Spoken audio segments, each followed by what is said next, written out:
Okay, brace yourselves. This is not going to be a boring video. I mean, honest, I'm not drilling any holes.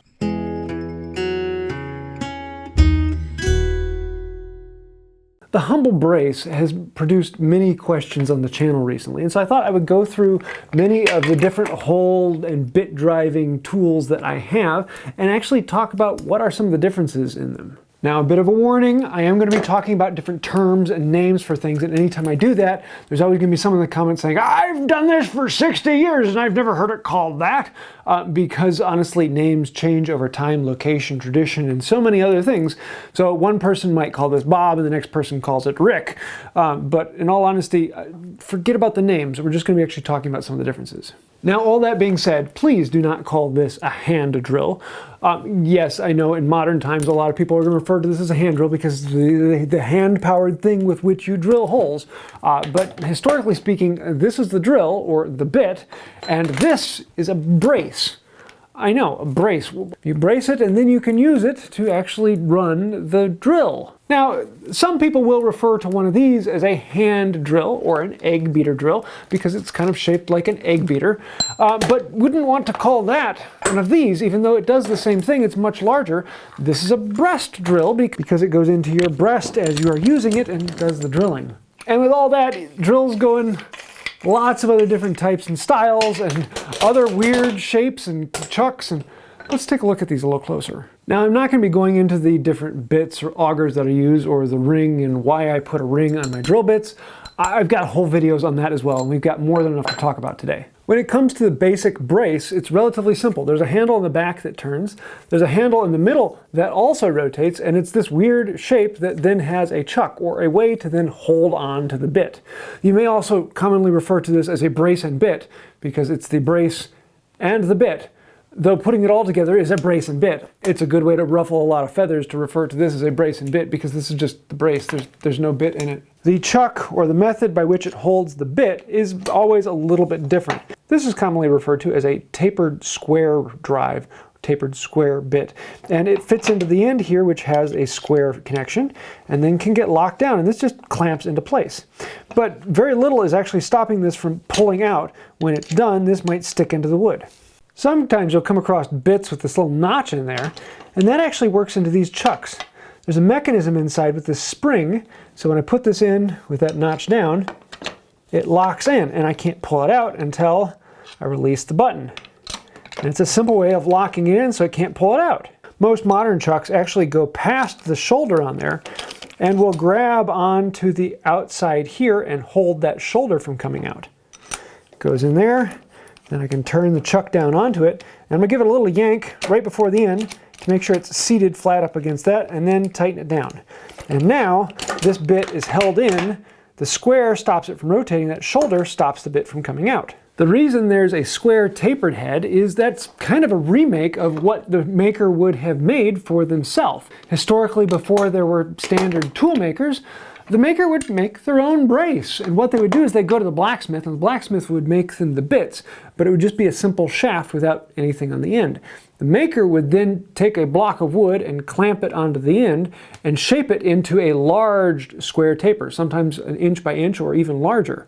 And then with that standard square tapered block, they would have a brace with a large chuck on the end that square tapered block could fit into. I would love to get one of those to show you, but they're very expensive because they aren't very common. You would see makers like these come along, and these became fairly common and far easier to make and far more reliable than the shop-made bits. And so that's why the square taper became so common. When it comes to the modern chucks, most of them actually had two jaws. That holds onto the corners of the square taper very nicely. But if you've got a hex bit, holding onto the corners doesn't work very well, and a lot of times they tend to wobble around in there. And holding onto smooth bore, it just doesn't create enough friction to stop this from rotating around on you. That's why for a lot of the smaller bits, they switched over to 3-jaw chucks. And you can even find regular braces with 3-jaw chucks now, though most braces have a 2-jaw. Now, I would love to tell you when going to buy a brace that you're looking for this particular type of chuck, but there are so many of them made out there and so many different styles and types, and honestly, the best thing I can do is say, bring a bit and put it in there and see if it holds it nice and tight and doesn't move around on you. Is it easy to use? Then great, that's a good one. There are a few that are bad, but there aren't that many. And honestly, telling you which ones are bad and which ones are good is really, really difficult because there are just so many out there. I could spend hours in videos talking about different chucks if I had enough of them to actually show you. The next thing up from the chuck is this. This is a ratcheting mechanism. There are 3 positions. One is over here, one is in the middle, and one is back on this side.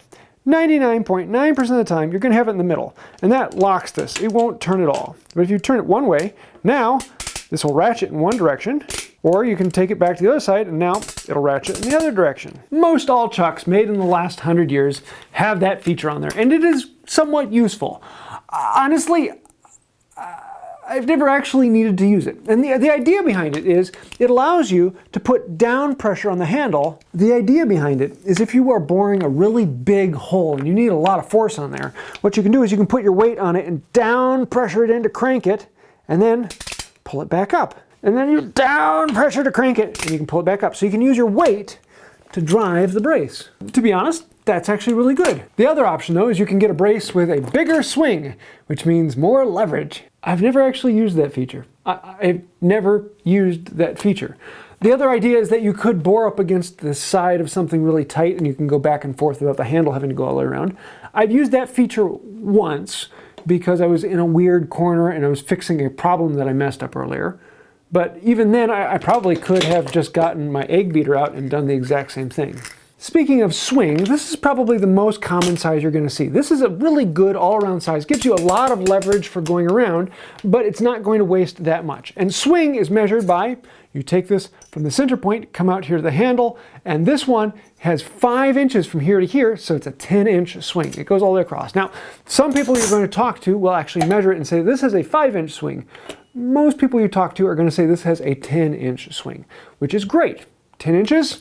It's honestly one of the most common ones. But if you want a little more leverage, you can go up to something like this. This one is 7 inches from here to here, a 14-inch swing, and I can get a lot of leverage on there. There are very few things that I can't do with this. This has way more torque than you're going to get with any standard battery-powered drill. Just because the leverage is way out here, you can drive some massive stuff with this.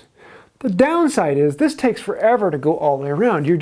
It's so slow. And that's why one of the most used braces in my shop is this little one. This one is only 3 inches from here to here, giving you a 6-inch swing. You can't get much leverage on it. That's not manly, but I can go crazy fast with this. This little thing, for most all of my bits, up to around 3/4 inch, this is the one I'm gonna grab. That is more than enough leverage for most of the bits I'm going to use. But if I need to go bigger, then I can go bigger. And if I need to go bigger, I can go bigger. Now, when it comes to braces, there are a few other things out there. Like you can get this thing. This is a corner brace. And the cool thing about this is this allows you to get very tight to a corner. Even with this thing ratcheting, this handle up here is actually out about 1.5 inches farther than I can get with a corner brace. With a corner brace, I can get right up against something, I can hold this in place, and then I can crank this way. It's got this little interesting angle on there. These aren't very common, but you will see them in a lot of timber framing kits when they need to drill bigger holes that are up a little bit farther. It can be useful. I bought one of these a while ago thinking I'd do a video on it, and I did a video on it, but I've never used it. So, do you need one of these? No, but they're kind of cool. Or you could get one of these, which are honestly really cute.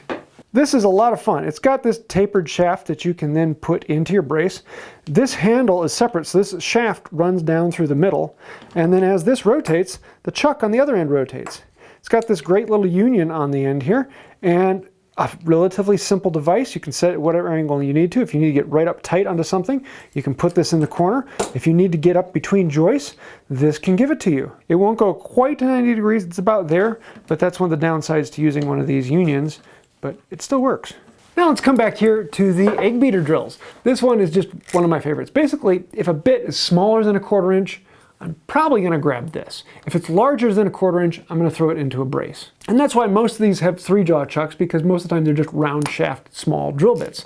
And these are really great. I like these little ones. I use this all the time, though they did come with bigger wheels, or even some wheels that you can adjust and change, so you can change your ratio, so you can go faster with some and slower with others. On this breast drill, there's a little system on here where I can rotate this lock. I can pull out the handle and I can put it down into slow mode and rotate here. So now I'm moving slowly, or then I can pull this out, flip it out, and go back up to fast gear. And now it's running much faster. And it's a really simple, ingenious design with 2 different gears, and you just pick the hole that it fits into to get what you want. The downside to these is they really need 3 points of contact. And so you're often holding this here and hold this here, and it's nice and solid now. But then I need a hand to crank it. Or I can hold it here and crank it, but then it's like wobbling around on me. Or I can hold it here and crank it, but then it's not quite as stable as I'd like. And the breast drill answers that because it's got this pocket that goes into your breast. You can have another contact here, and you have another one for boring. These are great. A lot of timber framers loved these. I honestly haven't used it in the shop because it's just so stinking big. But it's a lot of fun, and the blue looks great, doesn't it? But then every now and then you come across things like this. It's just absolutely beautiful. I might do an entire video on this. This is a nut, and you can see how it's split here. So it was created and then glued back together after it was split. They cut the screws into the shaft here, and this end on here just rotates on here. And I don't even see how that went back together. My assumption it was split. And then on the other end, they drilled a hole, and this is a bradawl, a 3-point bradawl that was jammed onto the end. And if you want to talk about fun, this thing is just an incredible amount of fun. This is fun. It's such a simple device, and I would love to make one of these one day. But yeah, isn't that fun? So when it comes to turning a bit, there are 1,000 ways to do it, and most of them are not boring. They're actually kind of enjoyable. And it's interesting to find which tools I use and which tools I don't. The simple 10-inch swing is probably one of the most commons you're going to come across, and it was the tool that was in almost every toolbox. But you often found other specialties, things that people liked just because they liked it, or it was a faster, simpler version of it. And you tend to find that most people have one they use all the time, and then they have a whole bunch of others that I just like it. It's kind of cool. It's kind of funky. And that's one of the fun things about having a hobby of woodworking, because there's 1,000 different ways to do it, and you got to catch them all. So I hope you like this topic. It's kind of a fun one. You can realize it's not boring at all, as long as you are a bit twisted. It's kind of an interesting topic. Now, if you have any questions, thoughts, or things you would like me to show more on, please let me know that down in the comments down below. If you have something really interesting you'd like to show, I'd love to see it, because I find those very interesting. If you have any other questions, comments, thoughts, ideas, snide remarks, or just want to put comment down below, thank you. It really means a lot. It helps the channel grow. It means more than I can say. I say it every week, but really those little things help us. Or if you really want to help out, think about joining these people over here. Those are some of the names of people who help out on Patreon. And without patrons or members, we wouldn't exist. You guys sponsor the channel. I don't have to say what everyone else wants me to say. I get to say what I want to say, and I get to say it for you. If you'd like to find out more about that, help us out, then think about becoming a patron or a member, or clicking the little thank you button down there. I think that'll do it for now. And until next time, have a wonderful day. Sorry, I tend to talk a lot, and honestly, this whole video, I never actually got to the point